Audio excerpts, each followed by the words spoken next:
Belief is a weakness of the human mind, and if you have too many beliefs, you have many, many weaknesses. It's only a matter of time before a predator comes along to exploit those weaknesses for their own gain.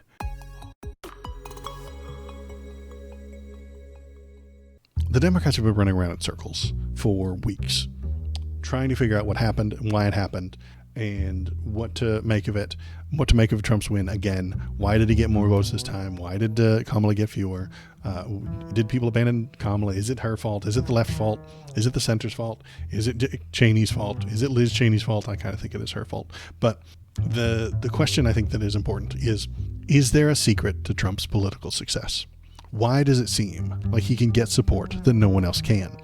How did he get so many non-voters to pay attention? And I really think that it comes down to one word: drama. Bitches love drama. Fiction or nonfiction, doesn't matter. People love watching TV shows and movies about doctors fighting to save a life and fucking each other, or lawyers fighting against a corrupt system and fucking each other, or soldiers charging into battle against their sworn enemies and fucking each other. This has always been true. Well, let's look at the definition for drama. Here we go. Drama. A composition in prose or verse. I don't think that one fits. A branch of literature. No. The art of dealing with writing and production plays. No. Number 3. I think number 4 is the important one.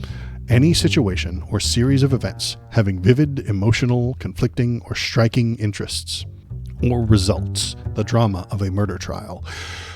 I think this is the one that we've got. I think this is where we are. We are in the drama society. Vivid, emotional. I told you, politics is always based on feelings. Always has been. Conflicting or striking interest or results.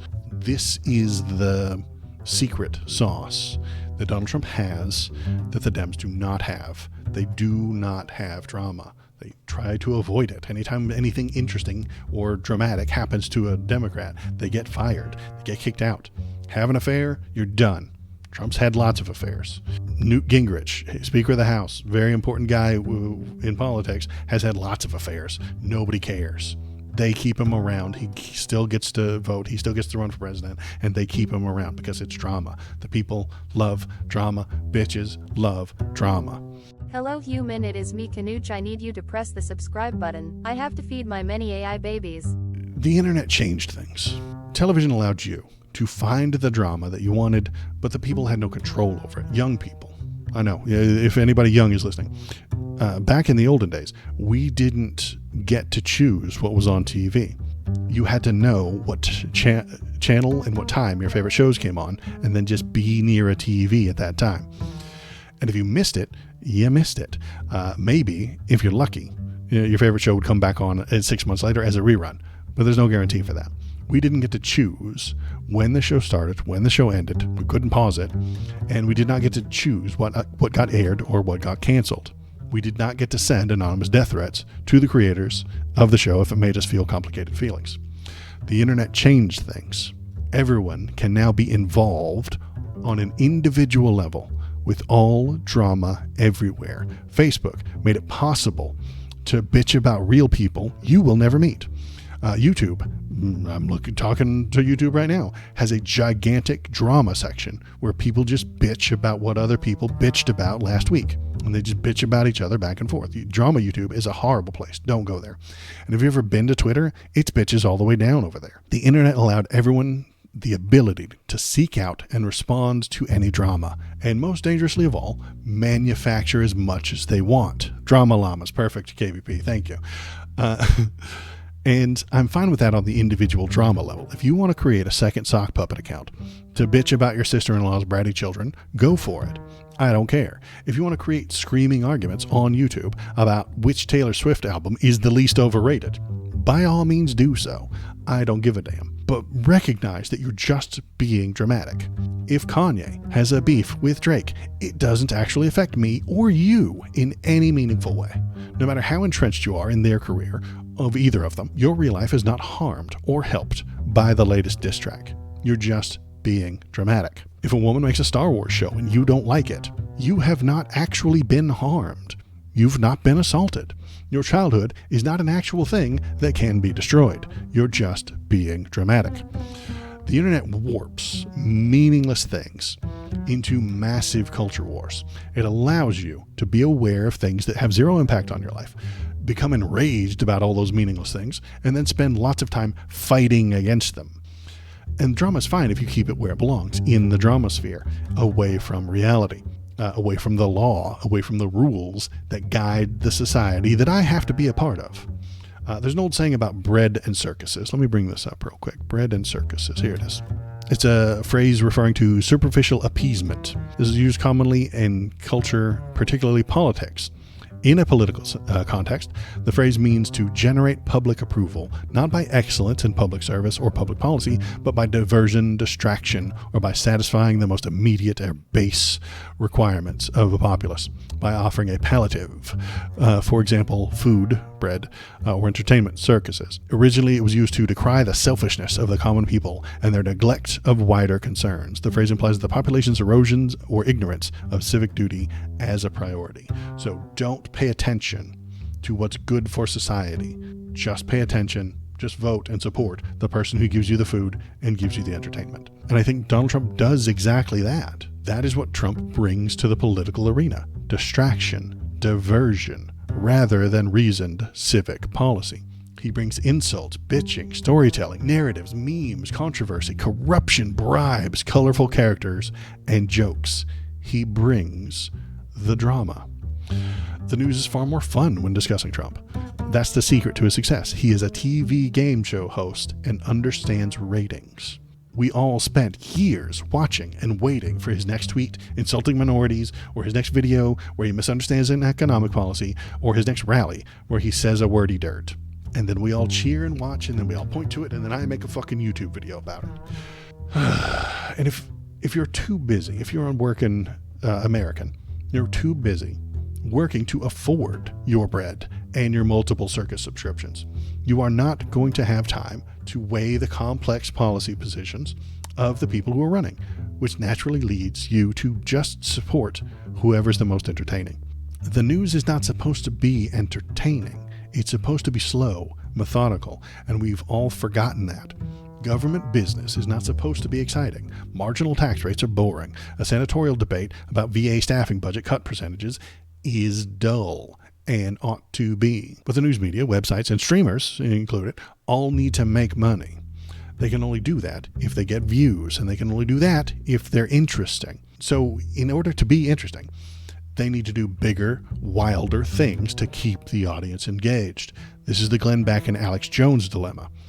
They start off by just complaining about the current government, complaining about whatever is happening current day, making up wars on Christmas and things like that don't actually mean anything.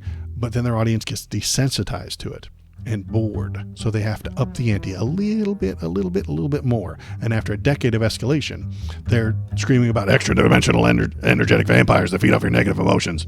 And this is why you need to buy their FDA unapproved brain pills. That's how you get there. You don't get there. You don't start from crazy. You start from a complaint, and then you add on little bit, baby steps towards energetic vampires. I watched a Professor Dave video the other day. He's a very cool YouTuber. You should watch him. Professor Dave, he's great. He's a science communicator on YouTube, and he was mentioning that he didn't feel like debunking another flat earth video. He didn't want to do it, but he's going to anyway, because that's what gets the views. The conflict of ideas between his regular science and their imaginary flat earth cockamamie non-science creates drama, and it creates the headbutting, and the people want that. The people watch just to see these two ideologies clash. And this brings me to the problem that I have. How do we operate a country where the most electable is simply the most entertaining? How do we know what's real if every part of the media is not trying to inform you, but to sell you something? How do we decommodify the news? I have no idea how to do such a thing, but I think that we should. I'm not sure how to do it, but I'm thinking about it, and I'm coming up with plans. And I want you to think about it too. If you have any ideas, feel free to post them in the Discord. But to get back to the drama, the internet is a highly dramatic place, filled with over-exaggerators, all screaming for attention. And most people cannot handle it. They cannot sift facts through the deluge of bullshit they get on social media. They cannot doubt the easy answers that feel right. And they cannot change their beliefs. And I know I've said this 1,000 times, but belief is the problem. Belief is a weakness of the human mind. And if you have too many beliefs, you have many, many weaknesses. It's only a matter of time before a predator comes along to exploit those weaknesses for their own gain. And that is Donald Trump. He exploits your beliefs. He exploits your weakness by promising you things that are not true, by guaranteeing you things that cannot happen. Promising a leprechaun in every pot and a unicorn in every garage is not good policy. It is a bad policy. In fact, even if it makes you feel good, even if you really do want that unicorn in your garage, Donald Trump promising it to you is bad for you. You will be let down by him. Pressing the thumbs up button will release chemicals in your human brain that will make you feel. We get headlines like this. Look at these headlines. What is this headline right here? Did Joe Biden drop out? Google searches spiked in key states on the election day. These people don't know that Joe Biden dropped out. How to change my vote? Searches spike in states won by Donald Trump. Why do we get these? Why do we get these things? Because the people are too busy with their earning their bread. I'm not blaming the people who don't know these things. If you didn't know Joe Biden dropped out, and if you didn't know that Trump was a bad idea, and you want to change your vote afterward, I'm not mad at you. I'm mad at the media that did not inform you. I'm mad that you had to work so hard for your bread and so hard for your circus subscriptions that you didn't have time to learn these things. But KBP needs that unicorn. I know. KBP wants that unicorn. And if somebody promises him, if the fascists promise KBP a unicorn, he might vote for them. And that, I think, is the problem. The problem of belief. If you believe, someone will exploit that belief. A predator will come along and exploit that belief. If you believe in Jesus, someone will prey on you by stealing your money, stealing what you have, making you a follower of them instead of having the freedom that you should have. I wouldn't want one. Their poop is full of glitter, twice as hard to clean up. Exactly.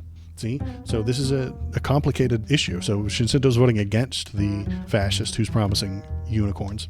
But what about those leprechauns? I mean, they're tasty. Don't you want a leprechaun in your pot so you can cook it and eat it? They're delicious. And I think that is exactly what Donald Trump is doing. He's promising 50 million immigrants to be deported. There's not that many. There's only 20 million at most, and even half of those are mostly they're quasi-legal. So even if he really did throw out all the people that came here illegally, that's only about 12 million. But the rest of them either came properly, and then the stupid laws made it to where they can't be legal anymore. They overstayed their visas, just like Elon did. Because he did. Elon was an illegal immigrant for a little while. Maybe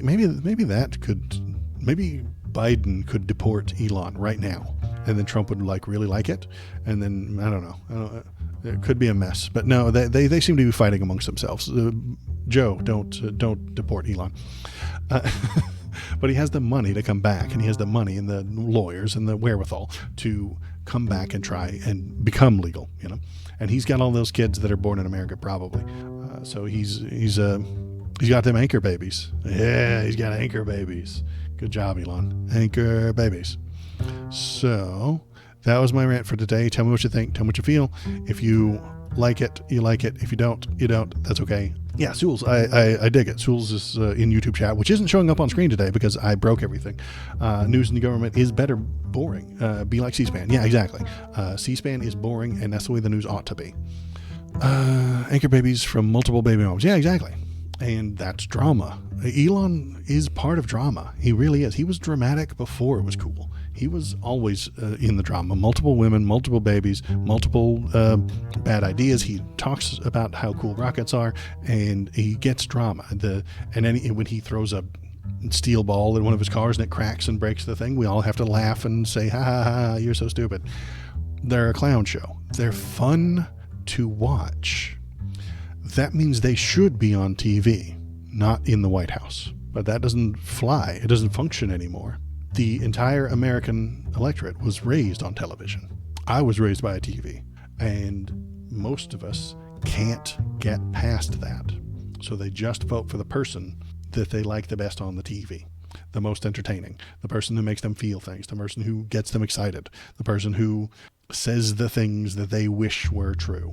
And that leads us to a wish-based society. I'm not happy about that, but we seem to be a wish-based system now. I mean, a belief system. I don't think belief is all that different from wishes. But yeah, I think that's where we are. I think we're heading towards the wish economy. If you feel like the economy is bad, then it's bad.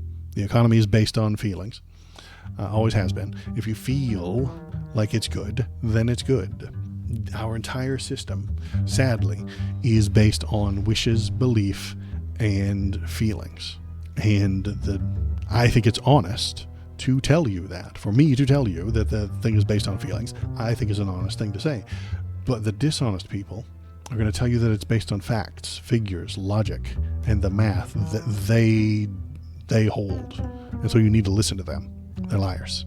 Jim Cramer, the very famous economist guy on the TV, wrong often, will tell you that the economy is based on facts and figures, and he knows what those facts are, he knows what those figures are, and he can predict what is going to happen.